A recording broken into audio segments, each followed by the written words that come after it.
What's the most ridiculous reason an HOA president can get angry at you? For me, it was the house number. That's right, Karen, the HOA president, didn't like the number on my house, claiming it was too out of style for the neighborhood's aesthetic. When I refused to change it, she called 911. You won't believe how far she took it, and how things quickly spiraled from a simple disagreement into a full-blown police situation. Like the video, subscribe, and comment below if you've ever had an HOA overstep or if you've dealt with a neighbor who tried to control your life. Share your experience with us. We'd love to hear how you fought back. It all started on a sunny morning, right when I thought I was finally settled into my new home. I had spent months finding the perfect place, a cozy cottage at the edge of a quiet suburban neighborhood.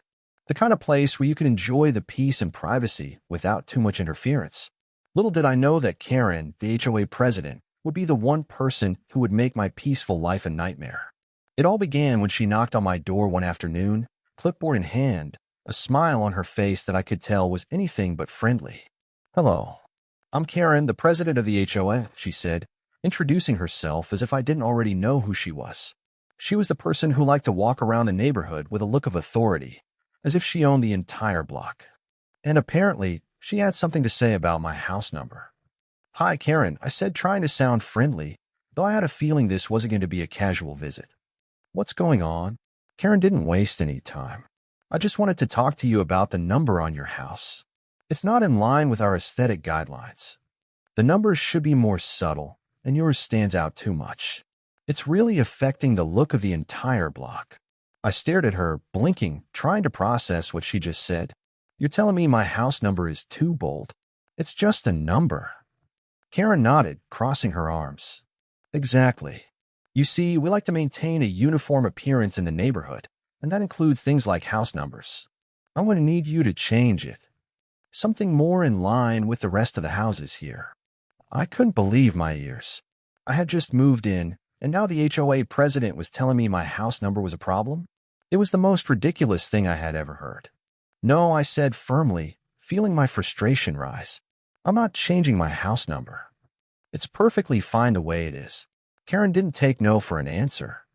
She stood there, unwavering, like she had all the time in the world to wear me down. "If you don't change it, I'm afraid we'll have to issue you a fine. The HOA has rules, and those rules must be followed." I felt the anger bubbling up inside me.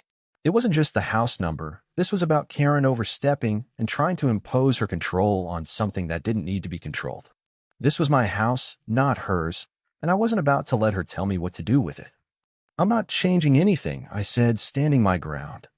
"You can issue all the fines you want, but I'm not changing my house number." Karen's smile faltered, and for a moment I thought she might back off.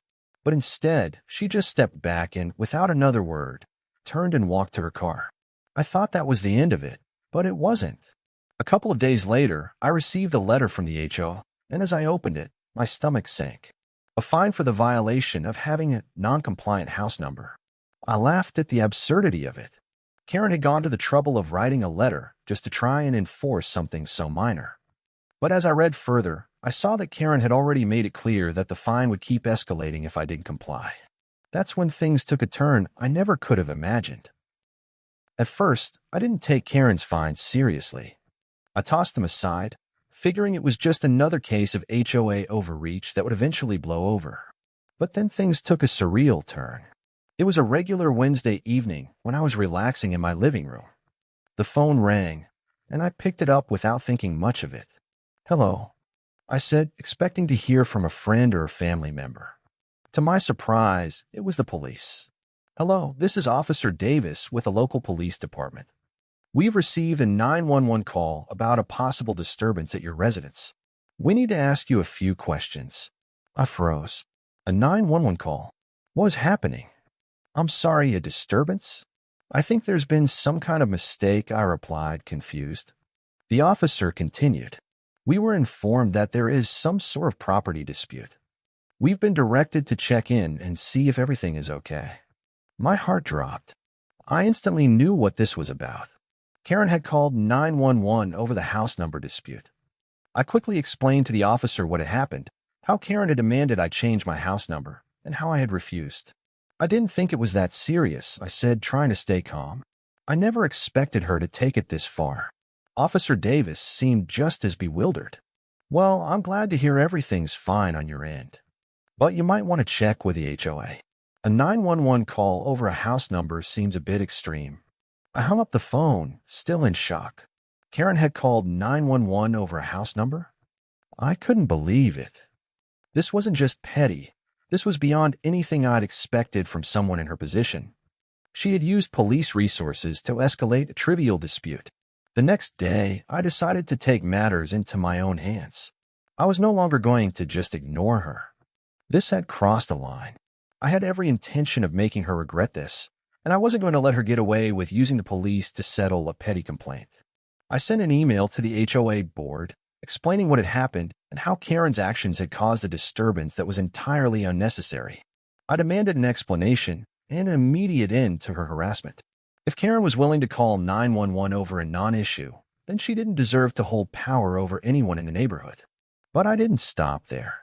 I also reached out to a local news outlet, hoping they would pick up the story of a HOA president misusing 911 for a completely trivial reason. I figured if enough people saw how ridiculous the situation was, Karen would be forced to answer for her actions. That evening, the doorbell rang again. It was the police, this time in person. "Hello again," Officer Davis greeted me. "We've received a report about the 911 call you made." Apparently, Karen is claiming she's the one who's been harassed. I was speechless for a moment. Now she was playing the victim? The officer continued. "We just wanted to clear the air, and we'll be looking into this further. I'm sure this could all be resolved without more escalation." As he left, I couldn't believe the situation was still unfolding. Karen's ridiculous power play had now become a public spectacle, and I had no intention of letting it slide. It was clear that I was dealing with someone who thought she was above the law, and I wasn't going to let her get away with it. After the police visit, I knew I had to take swift action. Karen had crossed the line. She had involved the police, wasted valuable resources, and tried to turn a simple disagreement into something far more serious. I couldn't let this go unnoticed. I contacted the local media and provided them with a detailed account of everything that had happened, from the house number dispute to the 911 call. I even included the emails and letters from the HOA, showing how Karen had tried to use her power as HOA president to bully me into compliance. I wasn't just going to be another victim of HOA overreach. I was going to make sure the entire neighborhood knew exactly what kind of person Karen was. The story was picked up by a local news station, and they arranged for an interview with me. The next day, a reporter came to my house, and we went over everything. I explained how Karen's actions were both absurd and dangerous, and how I had no choice but to take action. The interview was quick but impactful. Karen's over-the-top behavior was exposed to the public. Within hours, the story went viral. The media outlet shared the interview, and it wasn't long before people from outside the neighborhood began commenting.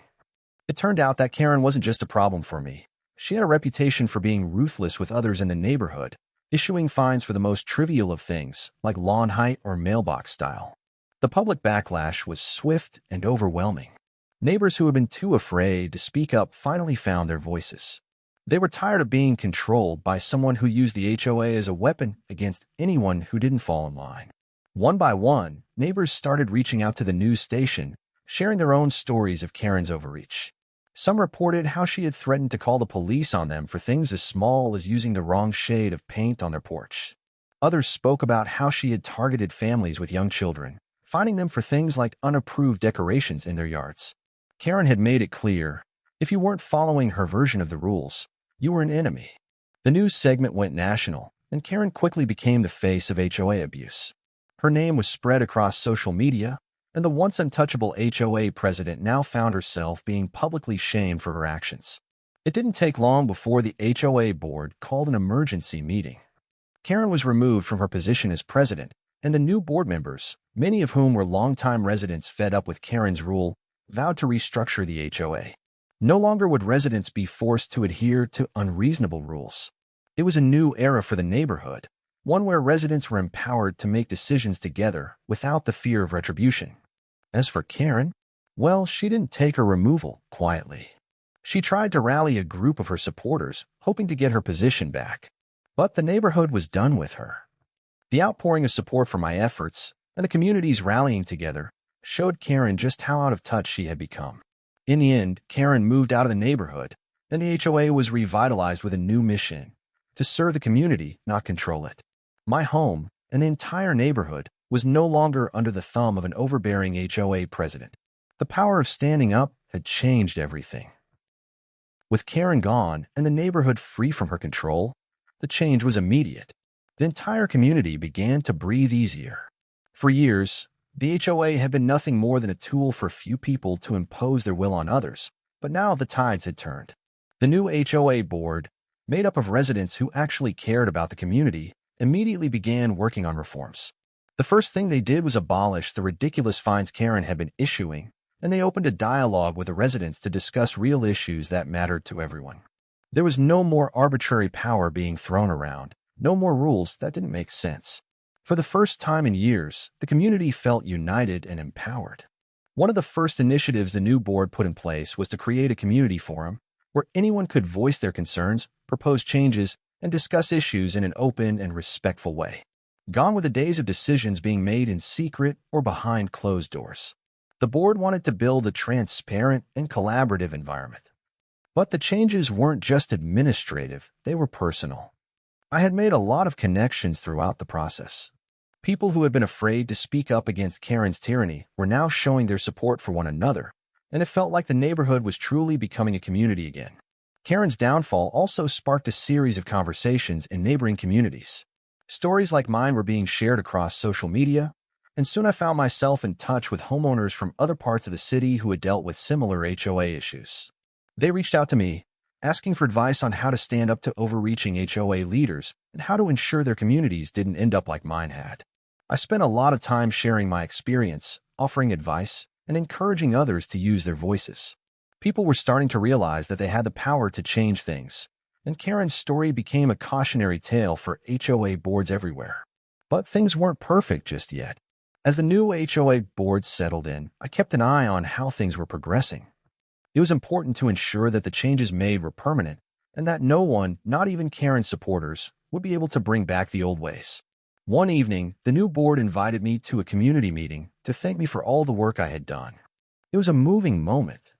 I never expected any recognition for standing up to Karen, but hearing the community's gratitude made it all worthwhile. The neighborhood wasn't just in a better place, it was now a place where everyone had a voice. As the months went by, I noticed a few more changes. Families felt more comfortable decorating their yards, kids could play outside without fear of fines, and neighbors who had once been hesitant to speak out were now actively involved in the decision-making process. The transformation was almost tangible.